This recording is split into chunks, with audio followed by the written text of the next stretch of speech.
오늘 우리가 할 게 클라이버 요 지문, 기초대사량 지문인데, 잘 봐봐. 과학기술 지문이에요. 근데 오랜만에 우리 기출하니까 우리 과학기술 지문을 할 때 생각해야 될 것들이랑 좀 중요하게 봐야 될 것들을 다시 한번 정리해 드릴 테니 기존에 들었던 학생들은 다시 한번 이제 뭐 리마인드 한다라고 생각하시면 될 것 같고, 처음 듣는 학생들은 뭐 필기할 거 한번 필기해 보시고 체크할 거 좀 한번 체크해 봐. 자, 제가 예전에도 얘기했지만 과학기술 지문 같은 경우는 우리 이과든 문과든 예체능이든 사실은 솔직히 다 어려워. 그러니까 뭐 이과한테는 그래도 그나마 쉬울 수 있겠지만, 그래도 이제 좀 제재가 만약에 어려운 게 좀 나오면 그러면 뭐 누구한테 다 어렵단 말이야. 그래서 평가원 입장에서는 이 과학기술 지문을 이제 낼 때 너네가 애초에 처음부터 잘 모른다는 가정 하에서 이제 낼 거야, 분명히. 그렇기 때문에 처음에 제가 얘기했죠. 얘네들은 어떤 식으로 이제 내용 전개가 이제 되냐면, 기본 개념이랑 그 다음에 이제 기본 용어들을, 이것들을 먼저 이제 왜 이래? 네, 이것들을 먼저 설명을 이제 해주고, 그리고 이걸 바탕으로 이제 무엇을 한다? 중심 내용을 이제 설명할 거다라고 요렇게 제가 이제 말씀드렸죠. 그렇죠? 그래서 제가 이제 처음에 그냥 막 어떤 기본 내용, 기본 용어, 정의 막 나왔을 때 그거 그냥 무시하지 말고 그냥 넘어가지 말고 초반에 지금 이렇게 나온 것들을 잘 잡으라고 얘기했었지. 왜? 이것들을 뭐 한다고 나중에 활용한다라고 했었잖아. 그래서 기본 어떤 용어들을 이거를 활용해가지고 중심 내용을 설명하니까 얘가 뭔지 제대로 모르면 내가 이제 중심 내용 나올 때 뭔 소리야? 이렇게 된다라고 했었지. 그쵸? 그래서 이런 구조를 이제 일반적으로 가진다라고 얘기했었어. 자, 근데 과학기술 지문은 이제 너네한테 어떤 것들을 막 요하냐면 이제 정보 처리를 요할 수도 있고, 아니면 이걸 이해하세요 라고 이제 이해를 요할 수도 있고, 또 한편으로는 우리 작년 6월에 나왔던 것처럼 너네한테 막 연상을 요할 수도 있어. 그래서 막 연상을 요해가지고 그래서 생각을 막 한 다음에 거기서 우리가 막 찾아내는 그런 연상도 요할 수 있단 말이야. 근데 어쨌든 먼저 내가 이제 매번 이 정의에 대해서 정의 문장들이 나올 때 내가 이제 체크하라는 거 이제 한 2개 얘기했죠. 근데 오늘 제가 여기에다가 하나만 더 추가할게. 그래서 요거 이제 한번 체크해 보시고 잘 한번 들어봐. 자, 일단 기본 개념이랑 기본 용어를 설명할 때 대부분 문장은 어떻게 나오냐면 어떤 단어의 정의를 설명하는 형식으로 나와. 그래서 일단 1번 잘 봐봐. A는 B이다. 이런 형식으로 이제 나오면서 A가 B라고 막 설명하는 그런 문장으로 나옵니다. 그러면 우리 대부분 다 이제 A 이꼴 B 이렇게 이제 다 오케이 하고 다 넘어간단 말이야. 근데 두 번째, 우리 학생들이 많이 놓치는 이 형식이 또 뭐였다 했죠? 뭐뭐인 A.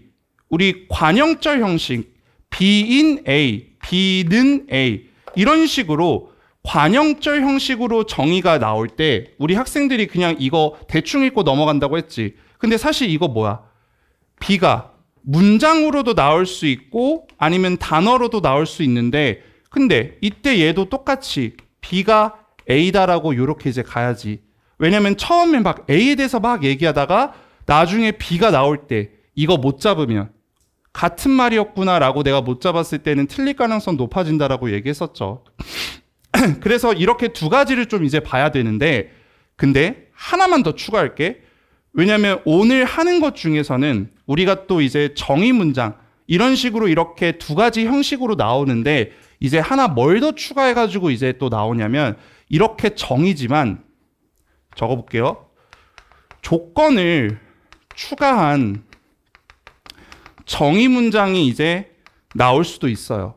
그래서 조건을 추가한 정의 문장이 나올 때 너네가 여기서도 뭐 1번, 2번, 3번 이런 식으로 이제 나눠가지고 이제 생각을 해 주셔야 됩니다. 자, 그럼 이 3번이 어떻게 나오냐? 이렇게 나옵니다. A는 뭐뭐에서 뭐뭐를 뭐뭐하는 이제 뭐뭐하는 뭐뭐이다. 이런 식으로 만약에 나와봐. 그러면 지금 A가 무엇인지에 대해서 너네한테 이제 정의를 설명하는데, 근데 이렇게 지금 이런 형식으로 만약에 나오잖아. 그러면 1번에 대한 조건, 2번에 대한 조건, 3번에 대한 조건 이렇게 나왔을 때 이거 그냥 대부분 학생들은 그냥 대충 읽고 넘어간단 말이야. 하지만 이 조건들을 다 하나씩 체크하고 그런 다음에 이제 의식을 해야 되는 게 이 조건 갖다 장난칠 확률이 매우 높아요. 예. 그렇기 때문에 우리가 기억해야 될 건 일단 뭐다? 정의에서 조건이 만약에 첨가가 되면 조건 체크. 오케이? 그래서 요렇게 이제 일단 기억해 주세요. 그래서 제가 요거를 왜 이제 기억하라고 하냐면 결국 이거 막 두 개 막 얘기하면서 정의 문장 뭐 정보 처리할 때 같은 의미, 다른 표현 장난친다고 막 했지. 그래서 정보 처리하는 데 중요하다고 얘기했었잖아. 그렇죠? 그래서 일단 기본적으로 요거 일단 1번 기억을 좀 해놔. 왜냐면 너네 그냥 막 무지성으로 읽지 말고 우리 재수생들은 알겠지만 대부분 그냥 시험장에 가면 그냥 읽어. 막 나 이렇게 해야지 막 이렇게 생각했다가 막상 시험장에 가면 아무 생각 안 하고 그냥 무지성으로 읽거든요. 근데 그러면 당연히 알겠지만 망해. 그래서 시험장 가기 전에 나 법지문 이렇게 읽어야지, 나 과학지문 이렇게 읽어야지, 나 논리지문 이렇게 읽어야지, 이런 것들을 계획을 조금 어느 정도 세우고 가. 근데 솔직히 말하면 세워도 그렇게 한다는 보장이 없어. 근데 그래도 해야 돼. 왜? 그래야지 그나마 좀 할 수 있거든. 어쨌든 자, 정의 문장 지금 제가 말씀드렸잖아. 그러면 이제 읽으면서 세부적으로 내가 어떤 문장에서 또 이제 체크를 해야 되냐면, 제가 예전에도 얘기했죠. 우리가 과학기술 지문에서는 이런 관계 문장들 있지. 이 관계 문장들이 나올 때 이제 체크를 좀 하고 의식을 해야 된다라고 했어. 그래서 관계 문장들에는 대표적으로 이제 뭐가 있냐? 일단 우리 선후관계, 선후 인과관계를 이제 나타내는 문장들 있죠. 그쵸? 그래서 선후랑 인과관계를 나타내는 문장들이 있으면 이런 문장들은 일단 체크를 해야 됩니다. 왜? 관계 문장은 장난칠 수 있어. 특히 선후는. 예를 들어서 지문에서 A 다음에 B 뭐 이렇게 나왔어. 근데 만약에 선택지에서 이거를 반대로 B 다음에 A다 요렇게 만약에 반대로 해봐. 그러면 이거 당연히 기호로 봤을 땐 틀리지. 하지만 우리가 만약에 정보가 많고 내용이 어려우면 A랑 B 저거 있었는데 라고 하면서 그러면서 그냥 틀릴 수 있습니다. 그러니까 제가 이제 선후 인과관계는 잘 보라고 했고, 웬만해서 어디에 체크하라고 했어? 서술어, 의식 체크하라고 얘기했지. 왜? 봐봐. A를 하고 나서 B를 한다. 이런 식으로 만약에 나와봐. 그러면 A를 하고 나서 B를 한다라고 할 때 이때 이 하고 나서 얘를 먼저 한다라는 소리잖아. 그러면 이렇게 관계, 인과 선후 관계가 나오면 내가 이런 거 안 틀리게 하기 위해서 뭐 하라 그랬어? 화살표 이런 식으로 이제 체크해보라고 얘기했었지. 그쵸? 예전에 처음에 제가 말씀드렸잖아요. 그치? 그래서 이렇게 이제 선후 인과관계 하나 체크해 주시고, 그 다음에 이제 두 번째가 관계 문장이 이제 또 어떤 게 나올 수 있냐면 비례, 반비례. 요거 이제 나타내는 문장 나오죠. 그래서 비례, 반비례 같은 경우는 우리가 이제 뭐 어떤 두 개의 단어를 통해서, 그러니까 단어 두 개씩 있어. 그러면 이제 하나가 반비례고 또 하나가 또 반비례야. 그러니까 다시 말해서 A, B가 반비례, B, C가 반비례야. 그럼 결국 A, C는 뭐예요? 관계가. 이거 우리 하지 않았냐?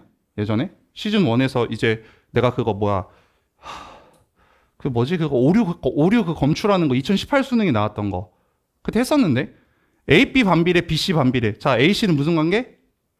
비례잖아. 그치? 이런 거 이제 물어볼 수도 있지만, 근데 이것보다 더 중요한 게 우리가 이제 비례, 반비례 관계 문장에서는 너네한테 물어보는 게 딱 뭐다? 내포 의미라고 했지. 요거 이제 물어보잖아. 내포 의미. 왜냐면 지문에서 나오는 그 말 아니라 거기에 내포된 의미를 물어본다고 했어. 자, 여기 예시를 이렇게 쓸게요. 자, 봐봐. 만약에 지문에서 코끼리는 클수록 빠르다 이래봐. 클수록 빠르대? 그러면 이 문장 안에 내포되어 있는 의미가 뭐야? 작을수록 어때? 느려 빨라. 느리다지. 그치? 그럼 이 안에 내포되어 있는 거는 코끼리는 작을수록 느리다. 요렇게 이제 가야겠죠. 그쵸? 이게 만약에 나오면 얘 맞는 말이지. 오케이? 그래서 여기서부터 여기를 이제 추론을 이제 하는 게 우리가 이제 비례반비례 문장에서 이제 해야 될 것들입니다. 오케이? 그래서 기억해줘. 관계 문장 나올 때는 단순히 그냥 이제 뭐 체크 이게 아니라 선후 관계에서는 일단은 뭐가 먼저고 뭐가 나중인지는 당연하고 두 번째 비례반비례에서는 이렇게 지금 다른 거에 관계를 물어볼 수도 있지만 근데 내포 의미까지도 우리가 체크를 해 주셔야 됩니다. 알겠죠? 요거까지 이제 좀 기억을 해 주고 그러면서 우리가 과학기술 지문을 좀 이제 들어가야 되는데 근데 물론 이제 어떤 지문에서는 이게 다 안 쓰일 수 있어. 근데 그래도 왜 생각을 해야 되냐면 막상 이게 나왔을 때 이걸 생각하잖아? 그러면 스피드 있게 빨리 이해할 수 있겠죠. 오케이? 그래서 여기까지만 좀 보시고 자, 저거 보시고 첫 번째 문단부터 볼게요.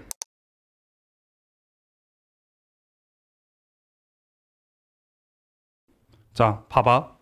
일단 제가 1문단이랑 2문단 딱 읽고 50번을 갈 텐데 한번 비교를 한번 해봐. 이거 지금 여기 재수생들도 있고 그리고 또 뭐 N수생들도 계시고 이제 고3 중에서도 잘하시는 분들이 있을 텐데 이 지문을 지금 이제 그래도 몇 번씩은 풀어보셨을 거야. 근데 자기가 이걸 몇 번씩 풀었지만 너네가 개인적으로 읽었던 방법이랑 내가 지금 이제 읽는 방법이랑 어디에 좀 이제 중점을 두는지를 비교를 한번 해보면서 내가 놓친 부분이 있지. 그러니까 너네가 놓친 부분. 그게 무엇인지를 좀 체크를 한번 해보고 저 사람은 저기에 체크했네? 근데 진짜 저렇게 보니까 저게 진짜 중요하네? 라는 걸 조금 이제 의식하잖아. 깨닫잖아. 그러면 그것들을 좀 오늘 좀 이제 체크하고 좀 가져가셨으면 해요. 예. 왜냐면 아마 그냥 내 생각에는 대부분 그냥 뭉텅그려가지고 그냥 읽었을 가능성이 높아. 그래서 한번 좀 천천히 한번 볼게. 자, 일단 처음부터 먼저 보면 하루에 필요한 에너지 양은 하루 동안의 총 열량 소모량인 대사량으로 구한대. 그래서 그 중에서 이제 기초대사량이라는 게 있는데 이 기초대사량은 생존의 필수적인 에너지래. 오케이? 그러면서 쾌적한 온도에서 편히 쉬는 동물이 공복 상태에서 생성하는 열량으로 정의된다라고 이야기합니다.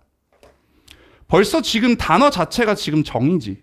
그럼 지금 정의라고 하니까 기초대사량이 무엇인지에 대해서 지금 너네한테 정의를 지금 주는 거지. 그쵸? 그럼 잘 봐봐. 그럼 일단 지금 기초대사량은 생존의 필수적인 에너지인데 근데 쾌적한 온도에서 일단 여기 밑줄 치고 1번. 그 다음 편히 쉬는 동물이 이제 체크하고 2번. 그 다음 공복 상태에서 체크하고 3번. 이런 조건 하에서 생성하는 열량이 뭐야? 기초 대사량이라고 얘기하는 거죠. 그쵸? 그러면 지금 다시 말해서 우리가 만약에 기초 대사량이 뭐야? 아니면 기초 대사량을 어떻게 구해? 라고 하면 어떤 조건이 필요해? 1번, 2번, 3번 이렇게 이제 돼야겠지. 무슨 말인지 이해돼? 만약에 이제 쾌적한 온도가 아니라 저기 뭐 영하 30도야. 그러면 내가 기초 대사량 구할 수 있어? 없어? 없지. 아니면 밥 처먹었어. 그러면 안 되겠지. 그래, 그런 거야. 그래서 지금 여기서 너네가 일단 잡아야 될 게 얘가 지금 이제 보여주는 게 아까 제가 얘기했던 요거 3번 있지. 지우긴 했지만 뭐 정의 문장인데 이 정의 문장에 뭐가 들어간 거야? 조건이 들어간 케이스입니다. 그래서 이런 식으로 이제 나올 때 너네가 체크해야 될 게 뭐야? 이 조건에 대해서 일단 체크를 먼저 해주세요. 알겠나요? 네, 일단 요거 하나 먼저 보시고 자, 그 다음에 보자. 이때 체내에서 생성한 열량은 일정한 체온에서 체외로 발산되는 열량과 같다라고 얘기해. 그리고 기초대사량은 개체에 따라 대사량의 60에서 75%를 차지하고 근육량이 많을수록 증가한대. 아마 대부분 학생들은 이 부분을 읽을 때 뭐 그렇구나 하고 그냥 넘어갔을 거야. 근데 여기서 내가 어떤 짓을 해야 되냐라고 하면 여기서 말하는 이때가 언제야? 잘 봐봐.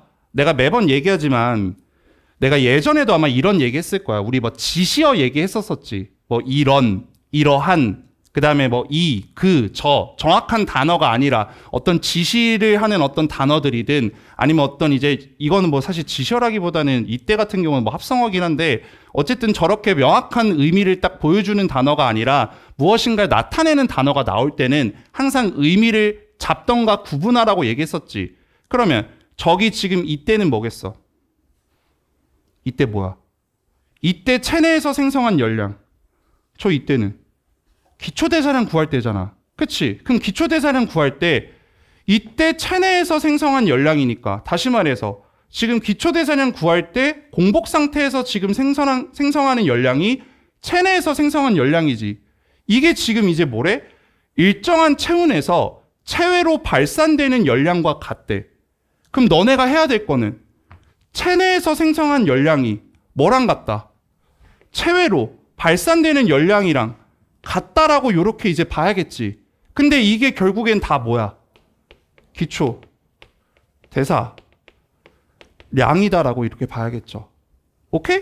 그래서 기초 대사량이 뭐야? 체내에서 만들어지는 열량이면서 또 체외로 발산되는 열량이다라고 요렇게까지도 우리가 같이 묶을 수 있겠지. 이게 지금 이걸 왜 해야 되냐? 정보 처리하는 거야, 정보 처리. 같은 것들 계속해서 줄여주는 겁니다. 요런 식으로 이제 보시면 돼요. 이렇게 만약에 생각했으면 다행인데 그게 아니잖아. 그러면 반성을 한번 좀 해봐. 나는 진짜 뭐 이거 몇 번 읽었는데 저 사람처럼 저렇게 안 읽었네. 근데 저 사람은 저렇게 읽네. 왜 그럴까? 근데 내가 왜 이걸 놓쳤을까? 이런 생각들을 하셔야 됩니다. 우리가 계속 기출을 보고 기출을 계속 분석하라고 하는 이유가 이런 것들 때문이거든. 결국 시험장에서 이런 걸 잡아야지 너네가 시간이 단축이 되고 결국 문제 의도랑 이제 얘네가 왜 이렇게 냈는지 그걸 파악해가지고 함정에 안 빠질 수 있어. 그럼 자, 다시 돌아와서 마지막에 뭐 기초대사량이 60에서 75% 차지하고 근육량이 많을수록 증가한대. 그러니까 뭐 근육량이 많아지면 기초대사량도 늘어납니다. 그거 얘기하는 거지. 그래서 나중에 너네 이제 대학교 가가지고 이제 막 운동 많이 하시잖아요. 그러면 기초대사량이 높아져서 알아서 살 빠져요. 그리고 사실 지금 너네 어리니까 기초대사량 높을걸? 2000 되지 않나? 아닌가? 아세요? 모르세요? 예. 뭐 아무튼 그래요. 예. 그래서 어차피 어리니까 지금 기초대사량이 이제 좋을 텐데 나중에 이제 나이 드시면 제 나이 되면요. 예. 그럼 이제 기초대사량이 떨어지겠죠. 기초대사량은 직접법 또는 간접법으로 이제 구한다라고 하면서 직접법은 어쩌고 저쩌고 나와. 그리고 또 간접법은 어쩌고 저쩌고 나와. 자, 이게 이 문단이야. 근데 내가 지금 50번 풀라고 했지. 근데 50번 풀기 전에 너네가 지금 딱 이 문단을 딱 봤어. 그럼 이거 누가 봐도 뭐와 뭐를 비교하는 거야? 기억이랑 니은이랑 이거 두 개 뭐 하는 겁니까? 비교하는 거지. 그치? 그럼 잘 봐봐. 기억이 지금 뭐야? 직접법이지. 그 다음에 니은은 뭐야? 간접법이야. 그러면 잘 보세요. 내가 50번을 혹시 3번에서 틀리신 분들 있죠? 그러면 안 되는 거지. 근데 왜 3번에서 이제 틀렸냐면 너네가 자 이걸 놓쳐서 그래. 내가 예전에도 맨날 똑같은 말 했지만 이 두 가지를 비교한다라고 하면 내가 뭐 생각하라 그랬어? 비교는 차이점만 생각하면 안 되고 뭐까지? 공통점이지. 그치? 그럼 비교라고 하면 당연히 내가 차이점도 이제 생각을 해야 되지만 공통점까지도 같이 생각해 줘야 돼. 잘 들으세요. 잘 봐봐. 그러면 너네가 어떤 식의 생각 과정을 이제 겪어야 되냐면 자, 직접법이랑 간접법이 딱 있을 때 일단 차이점은 확실하지. 뭐 얘는 지금 이제 온도가 일정하게 유지되고 공기의 출입량을 알고 있는 호흡실에서 얘가 발산하는 열량을 이제 측정하는 방법이래. 오케이? 그리고 간접법은 호흡 측정 장치를 이용해서 산소 소비량이랑 이산화탄소 배출량을 측정한 다음에 이걸 기준으로 체내에서 생성된 열량을 측정한대. 다시 말해 직접법은 발산이지만 얘는 그러니까 체외지만 얘는 체내지. 이 차이가 있지. 그래, 차이점은 오케이. 그러면 공통점은 뭐야? 나 보지 말고 막 밑에 보든 뭐든 얘 공통 뭐예요? 공통. 직접법과 간접법의 공통점이 뭐예요? 라고 하면 결국 둘은 뭐 하는 건데? 둘 다 뭐를 구하는 거야? 기초대사량이지. 그래서 너네가 이거 지금 딱 보자마자 직접법과 간접법은 결국 둘 다 얘네 공통은 구하는 게 무엇이다? 기초대사량을 지금 이제 구하는 거야. 그러면 아까 위에 거 연결해 볼까? 내가 기초대사량 아까 뭐라 그랬어? 체내에서 만들어지는 열량이랑 체외에서 발산하는 열량이랑 같다 그랬지. 그래서 지금 직접법에서 체내에서 만들어지는 열량 이거 기초대사량이지. 그래, 얘 발산이구나. 얘는 체외지. 외니까 지금 이제 기초대사량이지. 여기 체내에서 만들어지는 거 기초대사량이잖아. 그래서 지금 같은 거야. 이해돼? 근데 어쨌든 공통은 뭐예요? 결국 둘 다 기초대사량 구하는 거죠. 이 생각을 하고 너네가 50번을 가야 돼. 자, 50번 봐봐. 50번에 지금 이제 1번부터 보세요. 자, 50번에 1번 보면 기억은 직접법이야. 그러면 직접법은 체온을 환경 온도에 따라 조정하는 변온 동물이 체외로 발산하는 열량을 측정할 수 없다라고 했는데, 자, 기억에 지금 보면 직접법은 온도가 일정하게 유지되고 공기의 출입량을 알고 있대. 그러면 지금 여기 직접법이 있는 방에서는 온도가 일정하지. 그러면 이 동물도 온도가 일정하니까 지금 변온 동물도 만약에 예를 들어서 온도가 20도면 얘도 20도로 일정하게 맞출 거 아니야. 그치? 그럼 체외로 발산하는 열량, 온도가 일정하니까 우리 열량 측정할 수 있겠지. 1번 X. 있다. 이렇게 바꾸면 되지.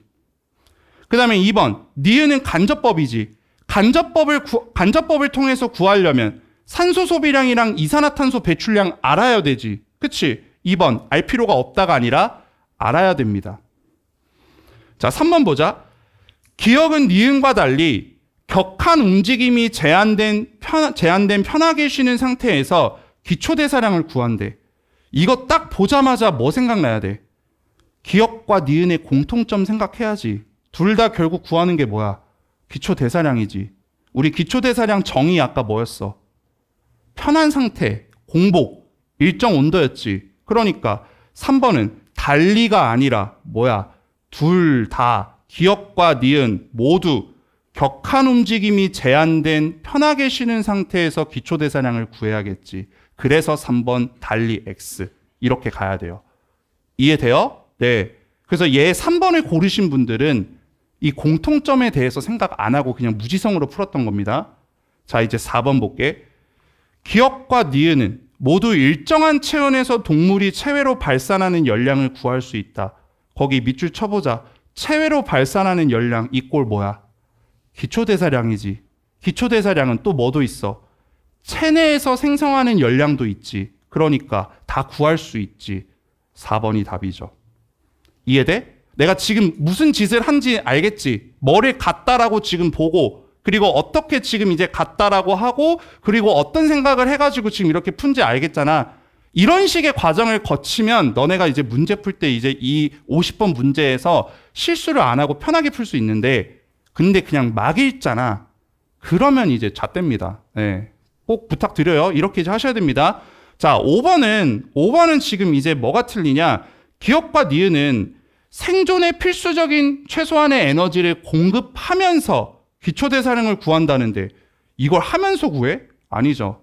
X. 필수적인 최소한의 에너지를 공급하면서 밑줄 치고 X. 19세기 초기 연구에 혹시나 잠깐만. 이거 몇 세기야?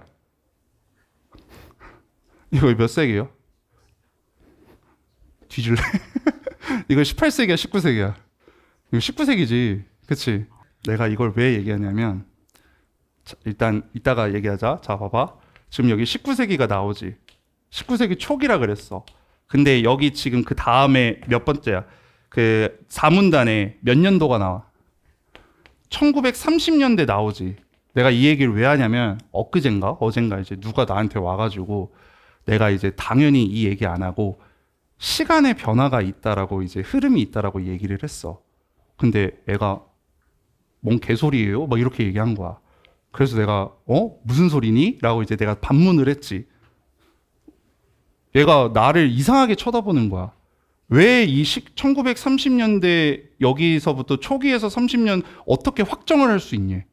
초기가 이제 보면 이 30년보다 더 이제 뭐 40년일 수 있는데 선생님 이거 이상한 거 아니에요? 막 뭐 이상한 소리 하는 거야. 제가 하다가 너 이거 몇 세기야? 라고 딱 얘기하니까 애가 곧바로 19세기라 하더라고. 그래가지고 내가 이제 일로 와 새끼야. 이래가지고 이제 얘기해줬지. 근데 잘했구나 오늘도. 자, 이거 몇 세기다? 20세기입니다. 그럼 20세기 초기라고 봐야겠지. 그래서 지금 여기서 지금 이제 뭐가 있는 거야? 시간에 지금 변화가 있는 거지. 일단 요거 하나만 일단 기억해 놓고, 제가 혹시나 얘기했는데 잘했군요. 어쨌든 자, 봐봐. 근데 먼저 지금 19세기 초반에 모를 수 있어. 괜찮아. 19세기 초반에 체외로 발산되는 열량이, 자, 밑줄 쳐보자. 이거 뭐로 바꿀 수 있어? 방금 우리 계속 했잖아. 체외로 발산되는 열량 뭐로 바꿔?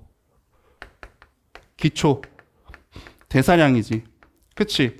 그러면 너네가 이거 딱 보자마자 19세기 초기에는, 지금 19세기 초기 여기 지금 이제 체외로 발산되는 열량이니까 기초 대사량은, 그러면 지금 뭐랑 비례한다? 체표 면적이랑 비례한다라고 지금 이야기를 해요. 그러면 제가 아까도 얘기했지만 관계 문장 같은 경우는 내가 체크를 해줘야 돼. 뭐와 뭐가 지금 이제 비례고 뭐와 뭐가 반비례인지 체크를 해줘. 이렇게 지금 비례를 해. 그러면서 즉 그 둘은 항상 일정한 비를 갖는다라고 하는데, 일단 또 체표 면적은 체중의 0.67승에 지금 또 비례를 해. 그러면 자, 체표 면적은 또 얘가 비례하는 게 체중의 0.67승에 또 이제 비례를 한다라고 이렇게 지금 얘기합니다.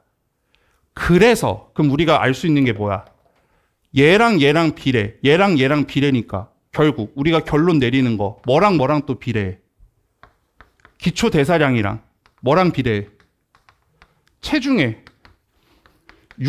0.67승이랑 이거 지금 비례한다라고 볼 수 있겠지. 그치? 이렇게 나오잖아. 그래서 바로 뒤에 기초 대사량은 체중이 아닌 체중의 0.67승에 비례한다라고 얘기하는 거야. 만약에 너네가 이거를 기초 대사량이라고 바꾸지 않으면 그러면 잃는데 뭐야? 왜? 이렇게 되겠지. 근데 앞에서 얘를 기초 대사량이라고 잡았으면 결국 지금 여기서 얘기하는 기초 대사량은 체중이 아닌 체중의 0.67승에 비례한다라는 말이 무슨 말인지 알 거 아니야. 그래서 이렇게 나오는 거야. 언더스탠드? 그렇게 잡아야 돼. 자, 그러면서 뒤에 볼게요.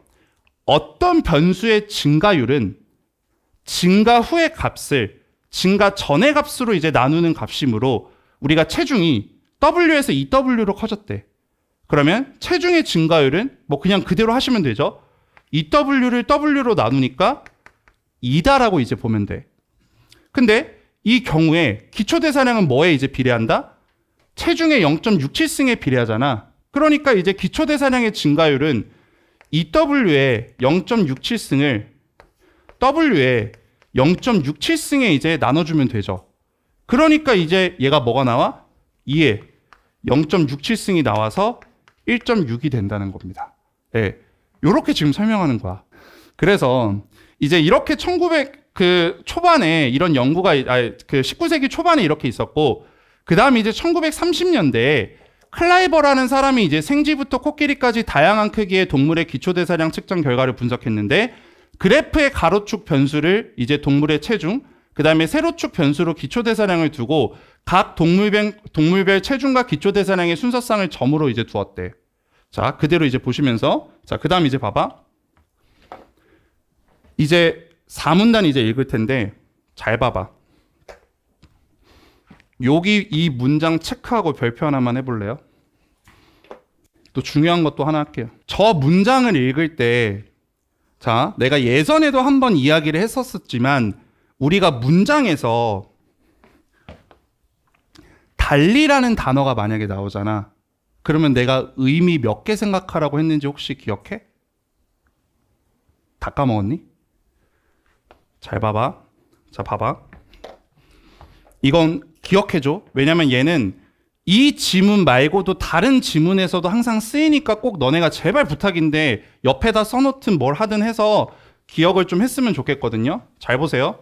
자, 먼저 쉬운 예시 하나만 이제 들어볼게. 영희와 달리 철수는 겁쟁이다 라고 한번 해보자.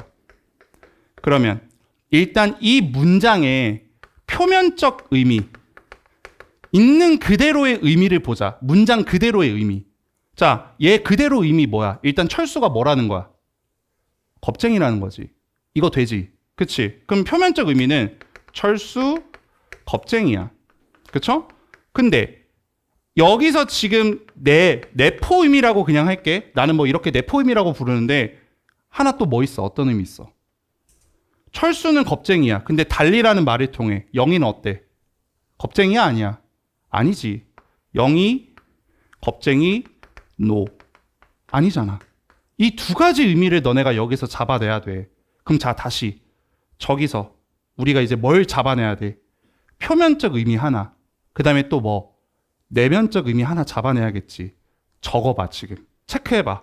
그리고 저랑 비교 한번 해봐.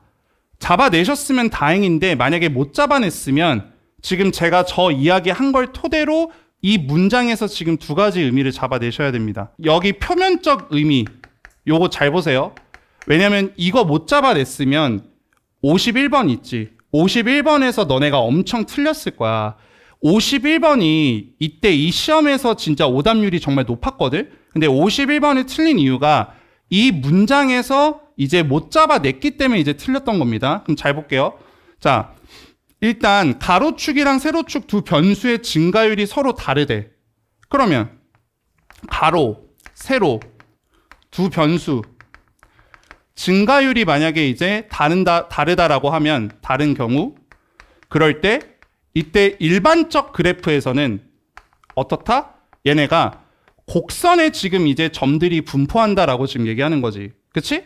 이게 우리가 일단 잡아야 될 어떤 의미고 대부분 학생들은 이 의미를 먼저 잡았을 거야. 그쵸? 근데 달리라는 말을 통해서 우리가 여기 안에 있는 내면적 내포 의미를 하나 또 이제 본다라고 하면 자, 가로축, 세로축 두 변수 증가율이 서로 다를 경우 그 둘의 증가율이 같을 때와 달리 그럼 일단 지금 조건이 달라졌지. 뭐 가로, 세로 두 변수 증가율이 같은 경우다라고 이제 봐야겠지. 그럼 이때 같은 경우에 일반적 그래프에서는 얘네는 지금 어떻게 있다? 무슨 주변에 있어? 직선 주변에 있다라고 봐야겠죠. 오케이? 그래서 너네가 잡아내야 될 게 뭐야? 요 두 가지죠. 이 두 가지 의미를 잡아냈으면 오케이.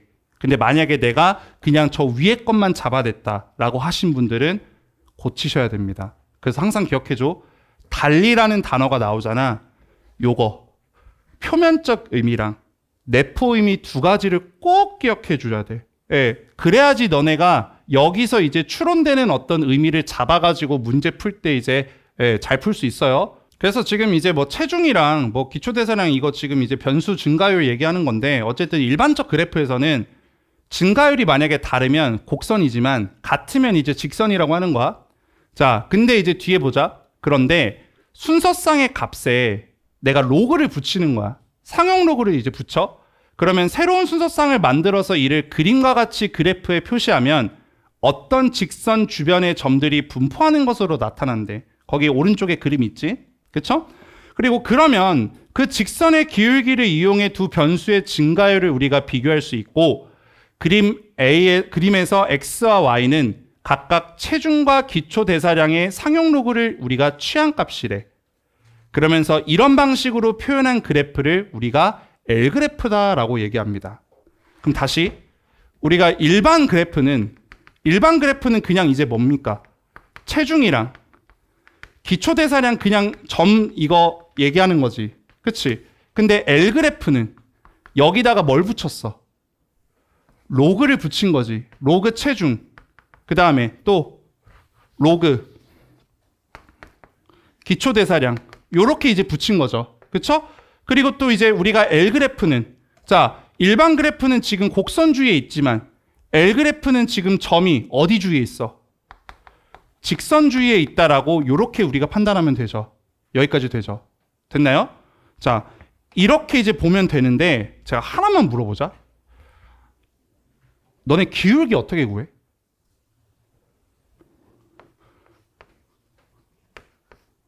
우리 y는 x, y는 2x 뭐 이런 거 이제 기울기 구할 때 이거 기울기 어떻게 구해요? 이걸 a라고 하고 이걸 b라고 했을 때 어떻게 구합니까? b분의 a야, a분의 b야? 어? 이거분의 이거 아니야? 그치? a분의 b 맞지 않아요? 그쵸? 그럼 이게 지금 기울기잖아.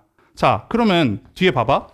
여기서 체중의 증가율에 비해 기초대사량의 증가율이 만약에 작아. 자, 왜 지금 증가율이 나오냐면 우리가 지금 여기서 이제 체중, 기초대사량은 그 점이잖아. 근데 지금 여기서 지금 증가율 자체가 지금 이제 요 얘기를 하는 거잖아. 근데 지금 L그래프는 이 그 증가율에다가 로그를 지금 붙인 거고, 기울기 구할 때. 근데 일반 그래프는 로그 빼고 그냥 이제 체중의 증가율, 기초대사량의 증가율 이거에 대한 어떤 구함을 통해 가지고 기울기를 구하는 거야.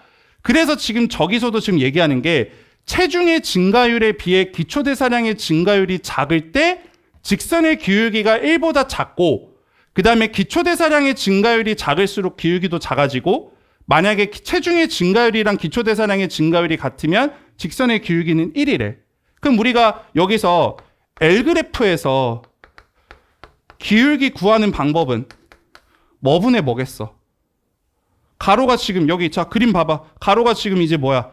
X가 로그 체중이지. 그치? 그러면 얘는 로그 체중의 증가율이다. 이렇게 봐야 되고, 얘는 뭐야? 로그 기초 대사량 증가율이다. 뭐 이렇게 봐야겠죠. 그쵸? 그래서 지금 결국에는 이게 뭐예요? 아, 기초 대사량의, 그러니까 이거 더 명확하게 하면 이거 그냥 로그라고 이제 이렇게 하면 되겠지. 그래서 체중의 증가율, 기초 대사량의 증가율, 이거 로그 붙인 거 이렇게 해서, 자, 체중의 증가율에 비해 기초 대사량의 증가율이 만약에 작아봐. 그럼 지금 분모보다 분자가 작은 거지. 그치? 그러면 당연히 기울기는 1보다 작을 거 아니야. 근데 기초 대사량의 증가율이 작을수록 분자가 지금 계속 작아지면 당연히 기울기도 작아질 수밖에 없겠지. 근데 만약에 얘네 둘이가 같아봐. 그럼 어떻게 돼? 기울기는 1이 된다. 요거 얘기하는 거죠. 이해돼요? 자, 그러면 이걸 바탕으로 봤을 때 문제 곧바로 48번 잠깐 봐봐. 48번에 3번 보세요. 윗글의 내용과 일치하지 않는 것은야? 그럼 48번에 3번에 우리 L그래프에서 직선의 기울기를 어떻게 구해? 뭐분의 뭐야? 로그 체중의 증가율 분의 기초대사량의 증가율이지. 근데 3번에서 지금 얘기하는 거는 가로축이랑 세로축 두 변수의 증가율의 차이라고 얘기했는데, 이거 가로축에서 세로축 뺀다고 나오는 게 아니잖아. 그치? 그러니까 3번 답 땡 틀렸죠. 왜? 뭐라고 적으면 돼? 직선의 기울기는 가로축의 증가율 분의 세로축의 증가율이다라고 이렇게 봐야겠죠. 그렇게 보시면 되겠습니다. 이렇게 L그래프화 방식으로 이제 표현할 때 우리가 이제 생물의 어떤 형질이 체중 또는 몸 크기의 직선관계를 보이면서 함께 증가하는 경우 우리가 형질은 상대 성장을 한다라고 하는데, 같은 종에서 심장과 두뇌와 같은 신체 기관의 크기도 상대 성장을 한대. 그러니까 다시 말해서 너네 몸이 어릴 땐 작았잖아. 근데 그 어릴 때 몸이 작으면서 너네 심장 크기도 작았을 거 아니야. 근데 몸이 크면서 같이 또 뭐도 커져? 심장 크기도 커질 거 아니야. 그치? 그거 지금 상대 성장에 대해서 얘기하는 겁니다. 자, 그리고 그 다음에 이제 여기서부터 좀 잘 봐봐. 내가 이제 좀 설명할 게 있어. 자, 지금 이 부분 어떤 거 이야기하냐면 뭐 최소 제곱법에 대해서 이야기하고 편차 제곱합에 대해서 얘기하고 뭔가 이제 막 수학적인 어떤 내용들이 나와. 그치? 근데 이거 어떻게 선생님 제가 처리해야 될까요? 라고 막 그렇게 물어볼 수도 있는데, 잘 봐봐. 만약에 너네가 과학이든 기술이든 뭐 논리도 상관없고 경제도 상관없고 다른 어떤 지문에서 내가 그래도 어느 정도 실력을 갖고 있는데 이해가 안 되는 어떤 이제 문장이 만약에 있다라고 한번 해보자. 문장이 만약에 제시가 돼봐. 그럼 너네 이거 어떻게 할래? 내가 만약에 딱 읽었어. 근데 나 그래도 나 국어 못하지 않는데 내가 읽는데 뭔가 이해가 안 돼. 그럼 그때 너네가 해야 될 행동이 뭘까? 야, 역시 난 안 되는구나. 뭐 끝. 이렇게 그냥 넘어갈래? 어떻게 해야 될까? 생각해 본 적 있니? 이번 6월 달에도 당장 그렇게 나올 수 있어. 그러면 자, 잘 보세요. 이해가 안 되는 문장이 나왔을 때 너네가 사실 해야 될 게 뭐냐면 내가 어느 정도 실력이 있다는 그 전제하에서 그러면 이거는 평가원에서 일부러 너네한테 이렇게 준 거야. 다시 말해서 이 이해를 요하는 문장이 아니라는 거야. 그러면 이 문장은 그냥 어떻게만 하면 되냐면 정보 처리만 하고 넘어가세요. 왜냐면 얘는 어떤 식으로 이제 나올 거냐면 문제에서 그냥 yes or no, 내용일치로밖에 안 나올 거야. 무슨 말이냐? 왜 내가 지금 이거 정보 처리만 하라고 넘어가라 이렇게 얘기했냐면 어차피 문제에서 내용일치로만 나올 것이다.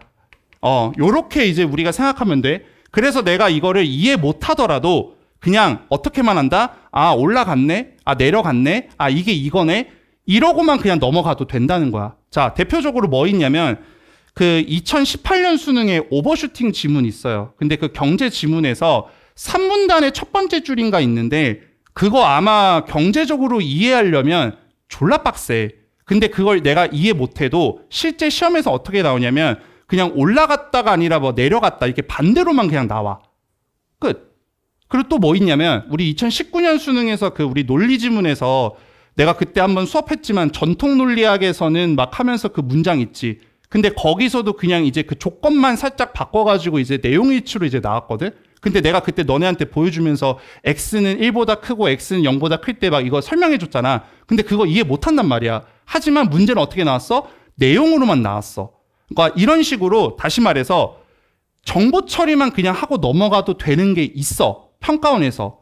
근데 혹시나 만약에 자기가 모른다고 그냥 어떡하냐. 아유, 넘어가야지. 아, 난 망했다. 이러지 말고 괜찮으니까 일단 정보 처리만 하고 넘어가세요. 예. 그래서 여기서도 자기가 수학적으로 좀 약하고 뭔가 최소 제곱합이 뭐야, 씨발. 이러지 마시고 그냥 읽고 그대로 그냥 받아들이고 오케이 하고 넘어가시면 돼. 자, 그럼 잘 봐봐. 일단 그래프에서 가로축, 세로축 두 변수의 관계를 대변하는 최적의 직선 기울기랑 절편은 최소제곱법으로 구할 수 있대. 오케이. 기울기랑 절편은 우리가 최소제곱법으로 구할 수 있다는 거야. 그리고 우선 그래프의 두 변수의 순서상을 나타낸 점들 사이의 임의의 직선을 그리고 각 점에서 가로축의 수직 방향으로 직선까지 거리인 편차. 그러면 여기서 내가 정보 처리 어떻게 하냐? 이거 지금 편차가 뭐야? 뭐뭐인 편차지. 우리 아까 했었지. 관형절. 그러면 이 편차를 뭐랑 같다라고 보면 돼? 각 점에서 가로축의 수직 방향으로 직선까지 거리. 여기서부터 여기까지 지금 이 말이 같은 말이잖아.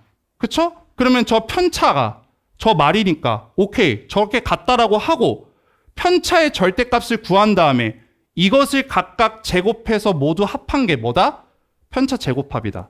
그럼 내가 또 알 수 있는 거 뭐야? 편차 제곱합 구하는 방법 알지? 일단 이거 기억하고 그리고 편차 제곱합이 가장 작은 직선을 구하는 게 뭐다? 최소 제곱법이래. 그럼 최소 제곱법 뭐 구하는 거야? 편차 제곱합이 가장 작은 거 구하는 거. 여기까지만 이제 해도 돼. 자, 왜 그러냐면 문제 곧바로 볼게요. 거기 51번에 2번 봐봐. 자, 최적의 직선을 구하해서 A와 B의 증가율을 내가 비교하려고 한대. 근데 점들이, 자, 거기 밑줄 쳐보자. 점들이 최적의 직선으로부터 가로축의 수직 방향으로 멀리 떨어질수록 밑줄 쳐봐. 이거 말이 무슨 말이야? 이게 뭐가 크다는 소리야? 여기 지금 읽은 내용이랑 뭐랑 연결하면 돼? 점들이 최적의 직선으로부터 이제 수직 방향으로부터 멀리 떨어진대. 그러면 다시 말해 뭐가 크다라는 소리야? 편차가 크다라는 소리겠지. 그러면 편차가 커. 그럼 거기 옆에다가 편차가 클수록이라고 적으면 되겠지. 이해됐지? 그러면 편차가 클수록 편차 제곱합은 그러면 우리 곧바로 뭐 하면 돼? 편차 제곱합 어떻게 구해? 편차 절대값 구하고 이들을 제곱해서 모두 합해야 되잖아. 그럼 편차가 클수록 편차 제곱합도 어떻게 된다? 커진다. 2번 더 작겠군. x 커지겠군. 이렇게 가면 되죠. 내가 이거 이해 못해도 얘 정의 지금 잡아가지고 있는 그대로 적용해가지고 할 수 있겠지. 실전에서 너네가 이렇게 할 수 있잖아. 왜? 이해 못한다고 해서 내가 와씨 뭐야 이게 아니라 갖고 와가지고 이 정도만 해도 충분히 문제 X표 할 수 있잖아. 그것까지만 하시면 된다고. 됐나요? 그러니까 쫄지 마. 알겠지? 자, 마지막. 그래서 이제 클라이버가 이런 방법들, 지금 방금 얘기했던 뭐 L그래프 어쩌고 저쩌고 막 이런 얘기를 해가지고 결국에 L그래프에서 나타난 최적의 직선 기울기로 0.75를 얻었어. 그래서 얘가 동물의 체중에 기초대사량이 비례한다고 결론 지었고 이걸 클라이버의 법칙이라고 했대. 그러면서 체중의 0.75를 대사체중이라고 이제 부릅니다. 그러면서 대사체중은 이제 치료제 허용량의 결정에도 이용되는데 이때 그 양은 대사체중에 비례해서 이제 정한대. 그러니까 다시 말해서 내가 뭐 어떤 약물을 맞을 때 내 몸무게에 비례해서 맞는 게 아니라 내 대사체중에 비례해서 맞는 거야. 만약에 내 몸무게에 비례해서 맞으면 그러면 그거는 과다복용일까 과소복용일까? 계산 안 돼요? 아니 예를 들어서 내가 만약에 80kg야. 그러면 내가 80kg를 기준으로 내가 만약에 약을 맞아봐. 그럼 나 이거 치사량이야 아니면 부족해? 나 많이 맞는 거 아니니? 왜? 지금 내가 어떻게 맞아야 돼? 지금 치료제 허용량은 대사체중에 비례해야 된다잖아. 근데 대사체중은 뭐에 이제 비례해? 대사체중. 체중의 0.75가 지금 대사체중이잖아. 그러면 체중이 지금 이제 80이면 대사체중은 얼마예요? 80에 0.75가 되겠지. 그럼 당연히 이게 더 작겠지. 그럼 이 작은 거에 맞춰가지고 내가 맞아야 되잖아. 그럼 내가 만약에 체중에 맞춰서 맞으면 나 어떻게 됩니까? 뒤지겠지. 그치? 그거 얘기하는 거야. 문제 볼게요. 자, 봐봐. 일단 48번 볼게. 48번. 48번에 아까 3번이 답인 건 우리가 했지만 1번부터 보시면 클라이버 법칙은 동물의 기초대사량이 대사체중에 비례한다라고 요거 그대로 나와 있었지. 1번 오케이. 자, 2번 1문단에서 나와 있잖아. 체중이 늘 때 근육량이 늘면 당연히 기초대사량 증가하는 거 맞죠? 4번도 보자. 자, 최소제곱법. 이거 최소제곱법에 대한 정의 지금 이제 얘기하는 거지. 그러면 이거 딱 나왔을 때 곧바로 어디가? 우리 마지막 문단 바로 윗문단 최소제곱법에 대한 그 정의 딱 보면 되겠지. 그러면 비교했을 때 알 수 있겠죠. 4번도 맞죠. 5번 이거 상대성장. 심장과 두뇌 크기는 몸무게랑 몸의 크기에 상대성장을 하며 발달한다. 맞지? 5번까지도 되죠. 여기까지 어려운 거 없죠. 자, 이제 49번 추론 문제입니다. 1번부터 볼게. 일반적 경우에 기초대사량은 하루에 소모되는 총 열량 중에 가장 큰 비중을 차지한대. 우리 1문단의 마지막에 보면 기초대사량이 대사량이 얼마를 차지해? 60에서 75% 차지하잖아. 그러니까 제일 많이 차지하겠지. 1번 맞네. 자, 2번 보자. 클라이버의 결론에 따르면 기초대사량은 동물의 체표 면적에 비례한다라고 볼 수 없겠지. 왜? 클라이버는 지금 결국 체중이 뭐 어떻게 된다 했어? 그 기울기 얼마로 얻었어? 0.75라고 얻었지. 그래서 기초대사량은 얼마에 비례한다? 체중의 0.75에 비례한다라고 했지. 근데 우리 19세기 초기에는 지금 어떻게 얘기했어? 체표 면적이 지금 비례를 지금 어디 한다고?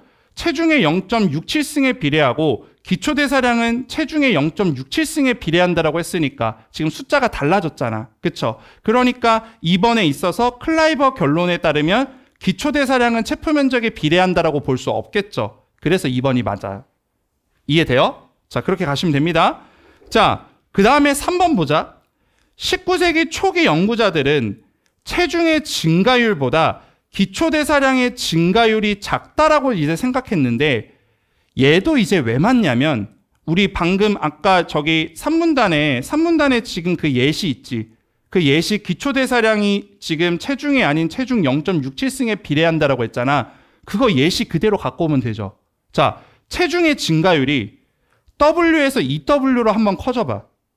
그러면 우리 체중의 증가율은 얼마야? 2가 되겠지. 그치? 그대로 2야? 근데 이제 우리가 기초대사량의 증가율을 한번 볼 거야. 근데 기초대사량의 증가율은 2W의 0.67승을 W의 0.67승으로 나누는 거지. 이게 얼마래? 1.6이래. 그러면 이걸 토대로 봤을 때 우리 3번에 보면 초기 연구자들은 체중의 증가율을 더 크게 보겠지. 뭐보다? 기초대사량의 증가율보다. 그러니까 체중의 증가율보다 기초대사량의 증가율이 작다라고 생각하는 거 맞는 말이겠지. 그래서 3번도 맞는 말입니다. 됐나요? 이제 4번을 볼게. 자, 4번 봐봐. 자, 4번은 얘는 조금 수학적인 게 좀 필요해. 제가 1번, 2번, 3번은 말로 막 했지만 4번은 좀 수학적인 게 필요한 게, 자, 봐봐. 코끼리랑 쥐가 있어. 근데 지금 선택지 4번에서 코끼리에게 적용하는 치료제 허용량을 기준으로 체중에 비례해서 우리가 생쥐한테 적용할 허용량을 정한 후에 먹인다라고 한대. 그러면 이게 과다 복용인지 아니면 뭐 과소 복용인지 이걸 찾는 건데, 자, 그럼 잘 볼게요. 일단 우리가 치료제 허용량, 얘는 뭐가 기준이 돼야 돼? 대사체중이 지금 이제 기준이 돼야겠지. 왜? 여기 지금 보시면 마지막 문단에 대사체중이 지금 비례해가지고 우리가 정한다라고 나와 있죠. 그쵸? 근데 대사체중은 결국 얘는 이꼴 체중의 0.75승이 기준이 된다라고 나와 있는 거죠. 그쵸? 자, 그럼 잘 봐봐. 일단 지금 근데 선택지 4번에서는 뭐를 기준으로 해서 지금 준다? 체중을 기준으로 해서 줄 때 이때 어떻게 되냐 물어보는 거야. 그럼 우리 한번 얘기해보자. 자, 쥐를 만약에 1kg라고 한번 해볼게. 코끼리를 100이라고 한번 해보자. 이렇게 그냥 가정을 한 거야. 그러면 만약에 내가 정확한 어떤 양으로 준다라고 한번 가정해봐. 그러면 대사체중을 기준으로 한번 줘봐. 그럼 지금 선택지 4번에서, 자, 다시 한번 읽어보면 코끼리에게 적용하는 치료제 허용량을 기준으로 체중에 비례해서 생쥐에게 허용하는 적용할 허용량을 정한 후에 만약에 먹이게 된다면 그러면 어떻게 되냐라고 얘기한 거지. 그럼 지금 봐봐. 코끼리를 기준으로 이제 쥐한테 준다라고 했을 때 그러면 지금 체중 기준이면 100분의 1 아니야? 맞지? 체중이니까 그냥 100에서 그냥 나눠버리면 되지. 100분의 1. 근데 치료제 허용량, 즉 대사체중을 기준으로 만약에 한다면 뭐가 됩니까? 체중의 0.75승이 돼야겠지. 그러면 지금 결국 이거는 100분의 1에 0.75승이라고 봐야겠죠. 여기까지 이해돼? 그러면 내가 지금 구분해야 될 건 뭐야? 이 값이 체중을 기준으로 했을 때야. 그러면 또 100분의 1에 0.75승은 이거는 뭐를 기준으로 했을 때야? 대사체중을 기준으로 했을 때야. 그러면 이게 커, 이게 커. 이제 여기서 수학이 나와요. 지수. 이거 수학이 나오는데 뭐가 더 크냐? 이거 물어보는 거지. 이거를 지금 이제 원래, 자, 류현준의 수학 시간. 자, 2의 1승과 2의 2분의 1승. 뭐가 더 커요? 이게 더 크지? 근데 만약에 지금 여기 2가 2분의 1로 바뀌어봐. 2분의 1의 1승과 2분의 1의 2분의 1승이면 뭐가 더 커요? 이거 뭐로 바뀌어요? 이게 마이너스 1승으로 바뀌지 않아? 그러면 바뀌겠지. 그럼 쟤도 어떻게 되겠어? 지금 여기가 지금 분수잖아. 1보다 작잖아. 근데 여기 지금 얘가 1보다 작고 얘 1이잖아. 그럼 결국 어떻게 돼? 얘가 커? 아니면 얘가 커? 원래 같으면 이게 만약에 1보다 크면 그러면 지금 얘가 크다라고 해야 되지만 실제 지금 얘가 100분의 1이니까 어떻게 돼? 요렇게 이제 돼야겠죠. 이해돼? 또 이상하게 또 볼 수 있으니까 자, 다시. 그러니까 지금 결국엔 이렇게 되지. 그러면 결국 자, 체중 기준으로 봤을 때 체중 기준으로 만약에 준다라고 해봐. 그럼 원래 줘야 되는 거는 지금 이만큼이잖아. 체중 기준으로 주면 이만큼밖에 못 주지. 그러면 원래 주는 것보다 적게 주는 거야, 많이 주는 거야? 적게 주는 거지. 근데 선택지 4번 볼게. 과다 복용이라고 했지. 틀렸죠. 과소 복용이지. 왜? 적게 줬잖아. 그래서 4번이 틀린 이유는 과소 복용이다. 이렇게 가야겠지. 이해돼요? 아마 지금 제가 얘기하는 게 뭔 개소리야 이렇게 생각할 수 있는데, 자, 다시 마지막 한 번만. 자, 잘 봐봐. 뭐 95 이렇게까지 해야 돼요라고 생각할 수 있는데, 지금 내가 구하자 하고 하는 게 무엇이냐면, 일단 너네가 먼저 해야 될 게 치료제 허용량이 대사체중을 기준으로 일단 줘야 돼. 맞지? 이건 알겠지? 근데 대사체중은 체중의 0.75승이야. 이것까지도 알 거야. 그쵸? 그래서 내가 원래 똑바로 줘야 될 값은 그러니까 체중의 0.75승을 줘야 돼. 근데 지금 지문 선택지에서는 뭘 어떻게 주냐? 체중을 기준으로 이제 줬다라고 얘기했어. 그래서 내가 그냥 이제 쉽게 그냥 뭐 정한 거야. 뭐 코끼리가 100이라고 했을 때 쥐새끼가 그냥 1이야. 그러면 코끼리를 기준으로 쥐 얼마 주냐 하면 100분의 1만큼 주면 되겠지. 왜? 나누면 되잖아. 체중 기준이니까. 그래서 지금 100분의 1만큼 쥐한테 치료제를 줬어. 그치? 근데 줬는데 얘를 이만큼 줬는데 이게 진짜 원래 진짜 줘야 될 값에 많이 준 건지 적게 준 건지를 물어보는 거야. 그럼 내가 이제 해야 될 거는 체중 뭐 100분의 1만큼에 있어서 0.75승이잖아. 그러면 그거랑 비교했을 때 얘가 제대로 줘야 될 값이면 적냐 많냐 이거 구하면 되겠지. 그러니까 다시 말해 쟤는 적지. 과소. 답은 4번이 되겠습니다. 다시 천천히 한번 해봐. 해보시고 그리고 한번 물어보세요.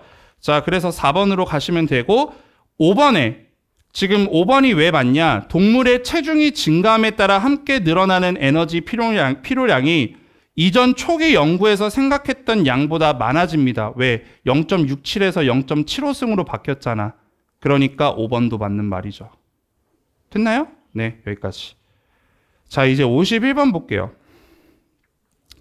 자, 51번은 사실 여기서 너네가 포인트를 잡아야 될 게 뭐냐면 막 뭐 갯껍질, 뭐 갯딱지 막 이렇게 나오는데 일단 지금 A가 갯딱지 폭이고 B가 큰 직개발의 길이다라고 얘기했어. 그러면서 지금 밑에서 세 번째 줄에 지금 이걸 어떤 방식으로 그래프를 그렸다? L그래프야. 거기 L그래프에 동그라미 한번 해보시고. 자, 그러면 우리 아까 2번은 지금 했었지. 그치? 그럼 지금 이거 L그래프니까 아까 우리가 생각했던 거 바탕으로 이제 먼저 3번부터 한번 볼게. 그럼 지금 봐봐. 3번에 A의 증가율보다 B의 증가율이 크다라고 해. 지금 A가 지금 이제 우리 가로지. B가 지금 세로잖아.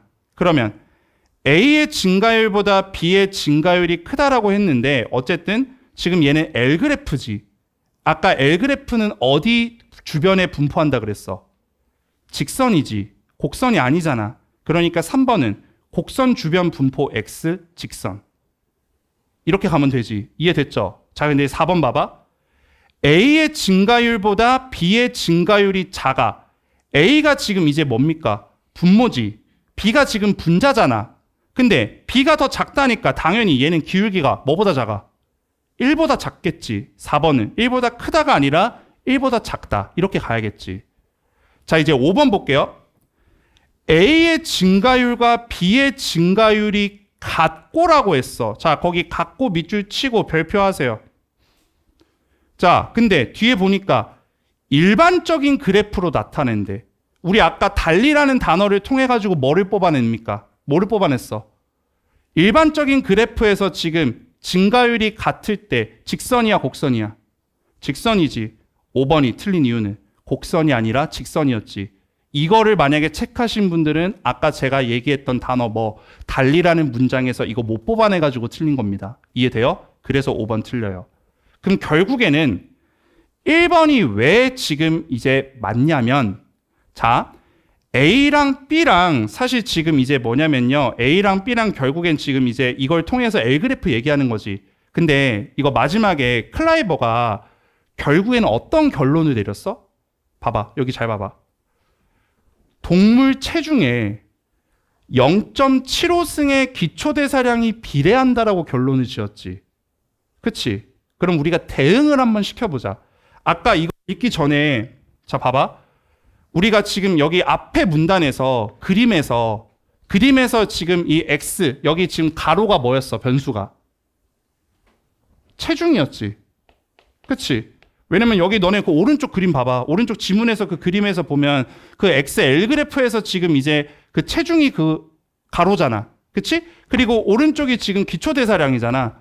그러면 결국에는 클라이버는 앞에 이런 어떤 방법들을 통해 가지고 얘가 어떤 결론을 내렸냐면 이 체중이랑 기초대사량에서 지금 어떻게 비례가 된다? 체중의 0.75승이랑 기초대사량이랑 지금 비례한다라고 했지. 그러면 얘도 지금 이거 L그래프잖아. 근데 L그래프인데 A가 지금 이제 뭐야? 개딱지 폭이지. 이게 지금 가로에 있는 거지. 그치? 그리고 B가 큰 직개발의 길이지. 그러면 내가 직선을 구해서 기울기를 1보다 작다라고 만약에 한다고 해봐. 여기도 지금 기울기가 0.75지. 1보다 작지. 그러면 결론적으로 얘는 뭐와 뭐가 비례한다 그래. A와 B가 비례한다라고 할 수는 없어. 이건 맞아. 그러면 정확하게 만약에 한다라고 하면 뭐와 뭐가 비례한다 그래? A의 0.75승과 B가 비례한다. 이렇게 돼야겠지. 이해돼요? 그래서 1번이 맞는 말이야. 그래서 1번 옆에다 이렇게 적어줘. 오케이? 요거 좀 어려워요. 예, 요거 어려워. 그래서 요거 이렇게 생각해내야 되는데 시험장에서는 내 생각에는 이런 식으로 바꿔가지고 얘가 이렇게 비례하니까 1번이 틀려라고 하면 좋겠지만 안 되면 그냥 속어법으로 풀던가 방금 했던 것처럼 아니면 그냥 너네가 추론해가지고 그냥 비례 안 하겠네 라고 하던가 둘 중 하나. 그렇게 이제 하시는 게 좋을 것 같아. 그래서 이렇게 보시면 되겠습니다. 됐나요? 네. 클라이버는 여기까지.